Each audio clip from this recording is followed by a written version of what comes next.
Bonjour. Après mon tuto comment faire de jolis appliqués cousu main qui vous explique que la technique de base pour appliquer un motif, j'ai décidé de vous faire découvrir toutes les possibilités que vous offre cette technique en matière de composition, en vous proposant dans une première partie des exemples de réalisation de différents styles, pour que vous puissiez mesurer toute la richesse de cette technique. Techniquement très facile à réaliser, elle demande plus de patience que de savoir-faire. Je n'aurai aucun exemple d'appliqué cousu machine parce que je n'en fais pas, mais ça peut se faire. Le cousu main vous laissera plus de choix sur le fil fin, par exemple pour une couture invisible, ou plus épais pour rendre la couture décorative. Dans une deuxième partie, je vous inviterai à réaliser votre première composition en appliqué pour vous expliquer comment procéder étape par étape du dessin jusqu'à sa réalisation. Dans cette présentation, je vais vous montrer des exemples un à un en vous expliquant point par point leur réalisation. On avait vu dans mon tuto comment faire de jolis appliqués cousu main, la technique pour appliquer un motif sur un tissu. Je vous avais montré des exemples, donc en partant d'un tissu, voyez, un tissu fantaisie, là c'est des chouettes, j'ai découpé donc chaque petite chouette et j'ai fait une petite composition pour les sortir de leur décor et pour faire des petites scénettes. Donc j'avais fait par exemple ce petit pochon et je l'avais fait sur le devant de ce sac. Vous voyez, en fait les chouettes sont toutes découpées dans le tissu, appliquées, et j'ai fait une petite composition en récupérant aussi des petites fleurs dans le tissu en rajoutant juste la petite branche et des petits points de broderie. Donc dans ma présentation d'aujourd'hui, je vais vous montrer comment, en découpant dans le motif ou en créant vraiment votre propre appliqué du tout départ, comment réaliser de jolis tableaux ou de jolies décorations. Ça pourra vous servir pour mettre sur un sac, ça peut vous servir en décoration dans les chambres d'enfants, ça peut vous servir dans les trousseaux pour enfants, par exemple quand vous faites une gigoteuse, au lieu de mettre tout le tissu fantaisie, c'est-à-dire que au lieu que votre gigoteuse soit toute avec ce tissu-là, vous pouvez faire le bas avec ce tissu et en haut, vous voyez la partie bavette, la faire en composant et ça fait beaucoup moins chargé et beaucoup plus travaillé. Donc dans les exemples d'aujourd'hui, je vais vous montrer des décorations qui sont vraiment des compositions faites à partir d'un dessin. Dans mes premiers exemples, je vais plutôt partir sur le style américain et anglo-saxon, où on travaille beaucoup des tissus de patchwork pour faire des compositions et faire des petites scénettes qui sont souvent incrustées après dans des grands quilts, des couvertures. Dans cette composition, par exemple, toute simple, vous voyez, ces deux petites poupées Raggedy Ann, donc qui sont découpées morceau par morceau, appliquées et recousues. Alors, je m'approche pour que vous voyez bien le détail. Vous voyez, ici, j'ai choisi de prendre un coton noir. Le point est bien visible et il participe à la décoration de ma pièce. Le principe est de prendre le dessin de sa poupée, de découper chaque pièce séparément et de les appliquer en recomposant l'image. Donc dans le même style, j'ai aussi les bonhommes de neige. Donc là c'est pareil, vous voyez, les décorations sont toutes découpées une à une, les petites étoiles, les petits points de feutrine blanc pour faire la neige, et les bonhommes de neige, morceau par morceau, sont recomposés pour faire la petite scénette. Alors là, par exemple, j'ai choisi certains endroits du fil de même couleur. Vous voyez, donc les coutures sont moins visibles. Et toujours dans le même style, j'ai choisi ces trois petits chats. Où vous voyez, chaque pièce donc est découpée, remise ensemble pour reformer le chat. Là, c'est pareil, j'ai gardé les coutures en fil noir qui deviennent décoratives. Alors après, c'est comme tout, ça va plaire à certaines, ça plaira moins à d'autres. Il existe plein de styles différents pour que justement chacune trouve celui qui lui plaît. Donc je continue dans mes démonstrations. Là, j'ai réalisé pour une chambre de petite fille. Alors justement, je profite qu'il ne soit pas encore fini pour vous montrer la façon de procéder, j'ai trouvé dans un livre sur les fées une petite maison trop rigolote. Donc j'ai repris le dessin, je l'ai retravaillé un petit peu, et j'ai découpé pièce par pièce ma petite maison que j'ai recousue ensuite pour composer cette petite scène. Donc là, le travail est en appliqué, donc pareil que ici, vous avez un premier travail qui est appliqué, et la différence c'est juste que j'ai rajouté une couche de molleton avec un tissu derrière pour faire le quilting, c'est-à-dire que j'ai recousu après pour donner du relief, petit point par petit point, vous voyez. Par exemple, on le voit bien dans le ciel avec ce côté un peu rayon de soleil, vous avez des tout petits points. Donc vous voyez, je m'approche au maximum.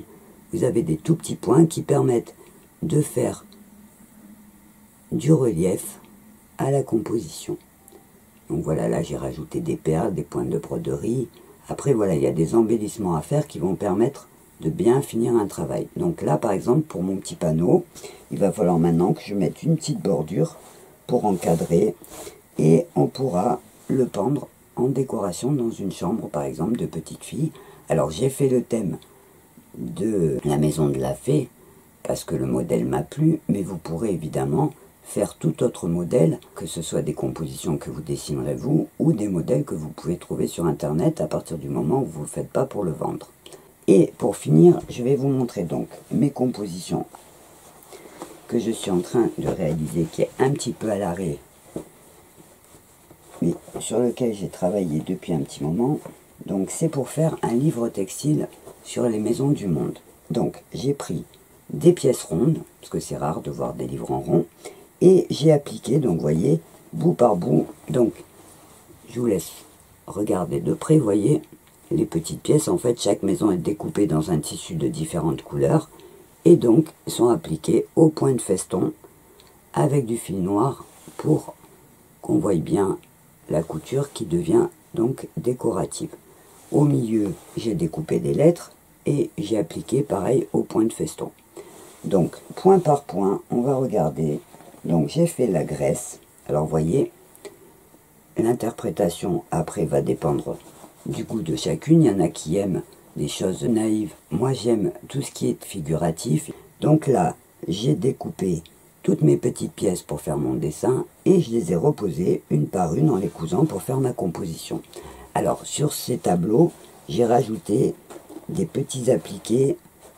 Vous voyez, de près, c'est des tout petits bouts de feutrine, tout simple, pour faire les fleurs. Alors, les feuilles sont découpées une à une, évidemment, c'est très long. Et les petites fleurs sont juste des petits ronds avec l'épaisseur. En cousant un point au milieu, ça leur donne un petit peu de mouvement. Donc là, j'ai fait donc la graisse. Alors j'ai tout simplement pris des images sur internet et j'ai choisi des images qui représentaient pour moi le plus la graisse. Là par exemple, je tenais à ce qu'il y ait un moulin. Et le style de la maison, évidemment, les gens qui connaissent vont sûrement trouver ressemblant, j'espère. J'ai ensuite fait pour l'Asie, la Chine. Alors vous voyez, le travail c'est toujours le même. Je découpe mes pièces et j'applique petit à petit. Alors je rajoute un petit peu des points de broderie, je rajoute des feuilles en feutrine parce que ça crée un petit peu plus de relief. Elles ne sont pas cousues tout autour, elles sont cousues qu'au centre pour justement pouvoir bouger un petit peu. Et des points de broderie pour faire ressortir certains détails. J'ai ensuite fait, sur le même principe toujours, le Japon. Vous voyez, pareil, vous avez donc la pièce principale qui est faite tout en recousu, petites pièces qui se posent les unes sur les autres, et j'ai fait toutes mes petites fleurs en petits bouts de feutrine, en rajoutant juste une petite perle. Les arbres, c'est de la broderie, et j'ai mis un petit galon de dentelle que j'ai peint en gris pour donner un petit côté plus travaillé au toit.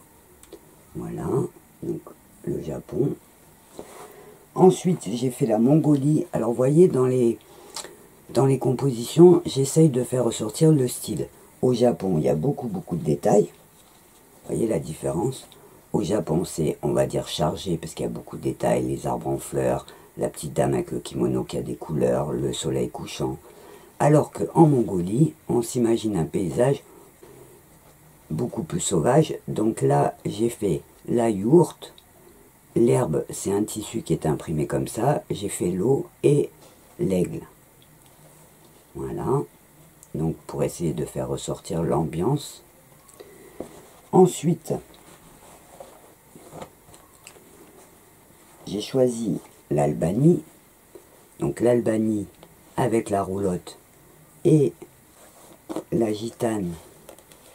Voyez. Donc pareil, tout est en appliqué. Donc je m'approche pour que vous voyez bien. Les petites feuilles sont toujours pareilles. Alors vous voyez qu'avec les mêmes techniques, on peut faire des ambiances et des décors très très différents. Donc là j'ai fait la maison à l'américaine, vous voyez, maison de style un peu victorienne, avec le jardin très très bien rangé, vous voyez là, elle est toute droite, et les petites fleurs, les petits arbres, voilà. Ensuite, j'ai donc deux qui sont pas tout à fait finis, mais j'ai commencé donc les Seychelles. Alors ça vous permet de voir, vous voyez le détail. En fait, il y a une séparation, donc le ciel bleu, la mer, j'ai choisi un autre bleu et le sable. Le cocotier est en feutrine. Alors, j'ai pas cousu les feuilles pour justement que ça puisse, vous voyez, que ça puisse bouger. Donc, j'ai cousu que au milieu. Les petites cabanes sont donc en appliqué avec des broderies pour faire ressortir les détails. Alors, celui-là demande encore un peu de travail, hein, et rajouter des coquillages, tout ça. Donc, il est en cours, on va dire.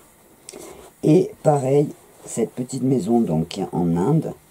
Alors vous voyez là, j'ai brodé les branches d'arbres et j'ai pas encore fini toutes les feuilles, mais ça vous permet de voir toutes les étapes de la composition. Alors, comme vous pouvez voir, là je vous ai montré mes exemples parce que c'est ce que j'avais en cours et ça me permet quand même de vous montrer beaucoup de choses différentes, je pense. Mais c'est vrai qu'après, tout va dépendre de vos goûts et de vos idées. Les compositions pourront être très très différentes, que ce soit en couleur, en matière ou en dessin. Vous allez vraiment faire comme vous voulez.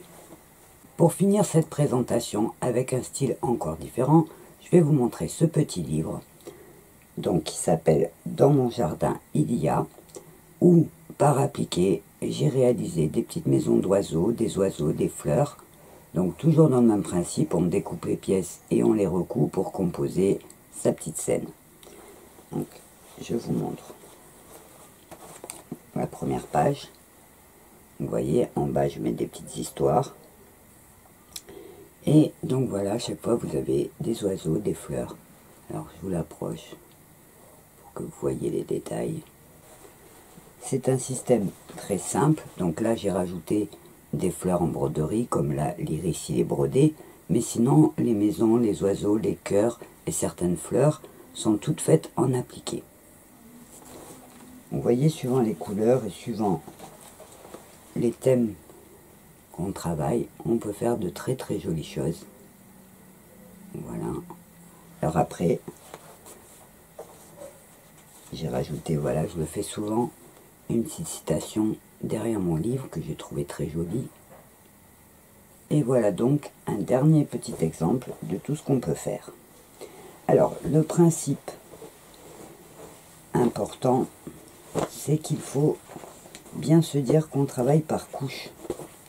C'est-à-dire que au tout départ, vous allez faire la séparation entre le ciel et la terre.